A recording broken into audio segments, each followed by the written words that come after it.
राजस्थान में भ्रष्टाचार की बात करते हैं तो कांग्रेस के मुख्यमंत्री से लगा के सारे लोग संजीवनी मुद्दा उठा लेते हैं, आपको घेरने का प्रयास करते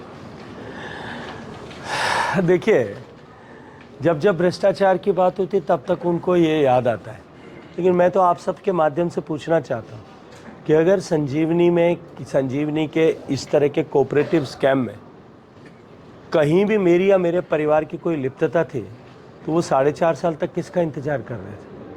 क्यों नहीं उन्होंने उसके खिलाफ कोई कार्रवाई की? क्यों नहीं उनके खिलाफ कोई पूछताछ की? मैं तो आज आप लोगों के संज्ञान के लिए बताना चाहता हूँ कि राजस्थान में केवल एक नहीं, इस तरह की 14 सोसाइटीज़ हैं जो फेल हुई हैं।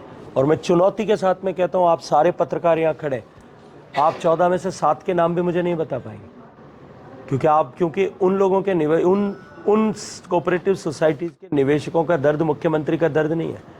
मुख्यमंत्री का दर्द यह है कि उसके बेटे को जोधपुर की जनता ने नरेंद्र मोदी जी को प्रधानमंत्री बनाने के लिए 3 लाख से मतों से पराजित करके भेज दिया था।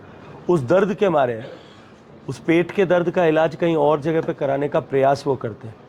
पिछले 4.5 साल में अगर संजीव ने मेरी कहीं भी लिप्तता होती तो मुझे एक बार नोटिस दे करके बुलाया तो जाता। चीख चीख करके मुख्यमंत्री अलग अलग जगह पर दावे करते हैं, बात करते हैं, मेरे ऊपर कालिक उछालने का काम करते हैं। मुझे तो एक बार भी पुलिस ने बुलाया नहीं कि आप आकर जाकर के अपनी जांच में सहयोग करें।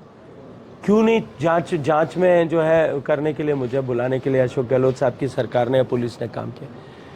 और जब कोर्ट में, न्यायालय में उनके वकीलों को, और वकील भी कौन, जो कांग्रेस पार्टी के एक वरिष्ठ नेता है, देश के सबसे जाने माने वकीलों के अगर नाम लिखे जाएं तो उनमें सबसे पहली पंक्ति में उनका नाम लिखा जाएगा।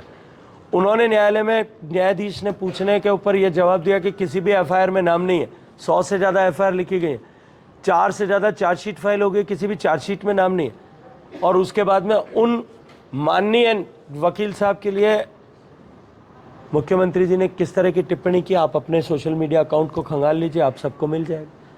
अपने राजनीतिक स्वार्थ के लिए और अपनी राजनीतिक पराजय को न पचा पाने के कारण से, इस तरह की अनर्गल टिप्पणियां करने के कारण से मैं तो अभियुक्त नहीं बना, लेकिन मेरी मां पर जब टिप्पणी की, जो दिवंगत हो गई थी, उन पर टिप्पणी करने के बाद में जब मैंने मानहानि का मुकदमा दर्ज किया, उसमें माननीय न्यायालय ने मुख्यमंत्री जी को अभियुक्त मान लिया है।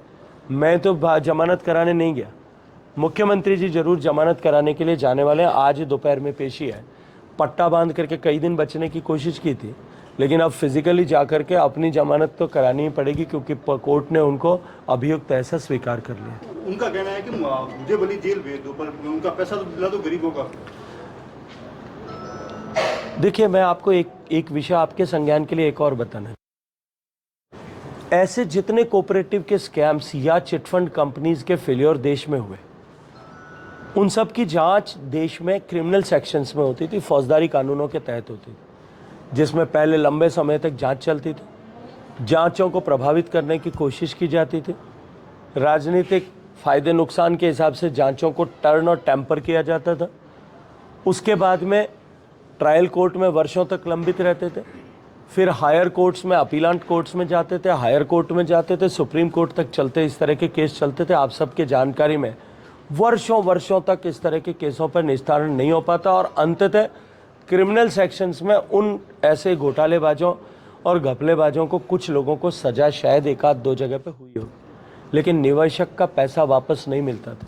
इसके लिए भारत सरकार ने एक बिल प्रस्तुत करके 2019 में banning of unregulated deposit schemes ऐसा एक कानून पारित कराया, जिसको राष्ट्रपति जी ने स्वीकृति प्रदान की और वो देश का कानून बना। उस कानून में स्पष्ट प्रावधान है कि कोई भी कोऑपरेटिव सोसाइटी जब, या कोई भी चिटफंड कंपनी फेल होती है, तो हर प्रदेश उस कानून के तहत मुकदमे दर्ज करेगा। मुकदमे दर्ज करने के बाद में अगर वो केवल एक स्टेट में है ही उसका ऑपरेशन है, तो उसमें अपने यहाँ पर एक स्टेट लेवल पर कॉम्पिटेंट अथॉरिटी का नियुक्त करेगा। अगर एक से ज़्यादा स्टेट में कोई multi state credit cooperative society है और वो फेल हुई है, तो उसकी जांच के लिए अनिवार्य रूप से मैं लैंग्वेज भी पढ़ सकता हूँ, section 30 of banning of unregulated deposit schemes act says that having reported by police और otherwise about any scam or misappropriation under the Buds Act, it shall be referred to Government of India for getting it inquired by Central Bureau of Investigation. अब संजीवनी credit cooperative society के परिप्रेक्ष्य में ही बता दूं कि उसमें मध्य प्रदेश और गुजरात दोनों सरकारों ने अपने यहाँ के केसेस को सीबीआई को भेज दिया। अगर सीबीआई को ये केस भेजा जाता है राजस्थान से, तो भारत सरकार की कॉम्पिटेंट अथॉरिटी जो है, जिस तरह से सहारा में पोर्टल बना करके निवेशकों का पैसा दिया जा सकता है, वैसे संजीवनी का पैसा भी आ सकता है, आदर्श के निवेशकों का पैसा भी लौटाया जा सकता है, नवजीवन के सब निवेशकों का भी लौटाया जा सकता है, और उसके अतिरिक्त जितनी है, मैं तो सबके नाम बता सकता हूँ, लेकिन कोशिश करिएगा उनमें से आप लोग जितनी multi state credit cooperative society उनके निवेशकों का पैसा मिल सकता है। जब मध्य प्रदेश ने सौंप दिया, गुजरात ने सौंप दिया, राजस्थान की सरकार ने बड्स एक्ट में सारे केसेस रजिस्टर किए, उसी के प्रोविजंस के अंडर में रजिस्टर किए, लेकिन उसको सीबीआई को क्यों नहीं भेजा जा रहा? वो इसलिए नहीं भेजा जा रहा कि सीबीआई को यदि भेज देंगे तो गजेंद्र सिंह का गला फंसाने के जो उनका षड्यंत्र है, वो षड्यंत्र पूरा नहीं हो पाएगा।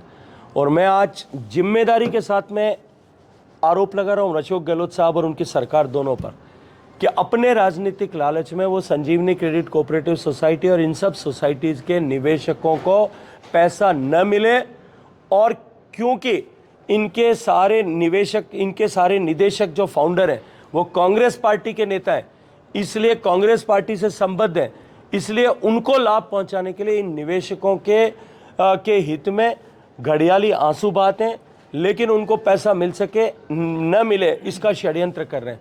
अगर बड्स एक्ट में उसको ट्रांसफ़र कर सरकार ट्रांसफ़र कर देती तो अब तक शायद निवेशकों का पैसा मिल जाता है, उसकी प्रक्रिया प्रारंभ हो जाती। उस कानून के तहत इस तरह का प्रावधान है कि कॉम्पिटेंट अथॉरिटी जो है उस सोसाइटी के सारे असेट्स को सीज करके केस का डिस्पोजल होने से पहले ही उनको बेच करके निवेशकों का पैसा मूलधन वापस लौटा सकती है। लेकिन जब राजस्थान में दुर्भाग्य से ये निवेशक अपनी सोसाइटी बना करके, एक समिति बना करके हाईकोर्ट में गए, केस सुप्रीम कोर्ट को भेजा जाए, कानून के तहत आवश्यक है, ये निवेदन लेकर के हाईकोर्ट में गए। आप लोग एक बार थोड़ा खोज करिएगा कितने करोड़ रुपए देकर के, मुझे जो सूचना लोगों ने दी है, हो सकता है कि शायद कहीं उसमें थोड़ा बहुत 19-20 फर्क भी हो सकता है, कि राजस्थान की सरकार अब तक 4-5 करोड़ रुपए वकीलों को फीस का भुगतान कर चुकी है कि केस सीबीआई में नहीं चला जाए। अगर सीबीआई में चला गया तो उनकी जो आकांक्षाएं और अपेक्षाएं उनकी पूर्ति नहीं हो पाएगी। मैं आज आपके माध्यम से अशोक गहलोत साहब पर डायरेक्ट चार्ज लगाता हूं कि निवेशकों का पैसा न मिले इसका षड्यंत्र अशोक गहलोत कर रहे हैं। मेरे ऊपर चार्ज लगाते हैं, मेरे तो परिवार का नहीं, मेरी 3 पीढ़ी का कोई भी सदस्य, 3 पीढ़ी का कोई रिश्तेदार भी, मेरा और मेरी पत्नी की 3 पीढ़ी का रिश्तेदार भी, अशोक गहलोत साहब को चुनौती देता हूं आपके माध्यम से कि वो प्रूव करें कि कोई भी 3 पीढ़ी का रिश्तेदार केवल संजीवनी नहीं, हिंदुस्तान की किसी क्रेडिट कोऑपरेटिव सोसाइटी में न तो उसका फाउंडर है, न उसका डायरेक्टर है, न उसका एम्प्लॉय है, न उसका निवेशक है, न उसका बोरोवर है, उधार लिया है, न उसका एजेंट है, और न प्राइमरी मेंबर ही किसी भी सोसाइटी में।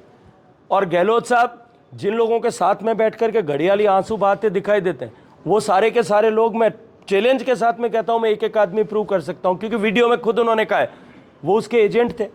एजेंट पैसा लेकर के आया, उसने अपना कमीशन खाया, और उसके बाद में सोसाइटी में मिस अप्रोप्रिएशन होकर के डूब गए। उसके दोषी जो है वो एजेंट है प्राइमरीली कि नहीं? उस एजेंट के साथ में घर में बिठा करके गहलोत साहब चाय पी करके नाश्ता करके और ये राजनीति करते हैं। साहब दुनिया सारी समझती है सब कुछ। तो इसलिए इस समझ को समझ करके हम सब लोगों को आगे आचरण और व्यवहार करने की आवश्यकता है। सर, आपकी महिला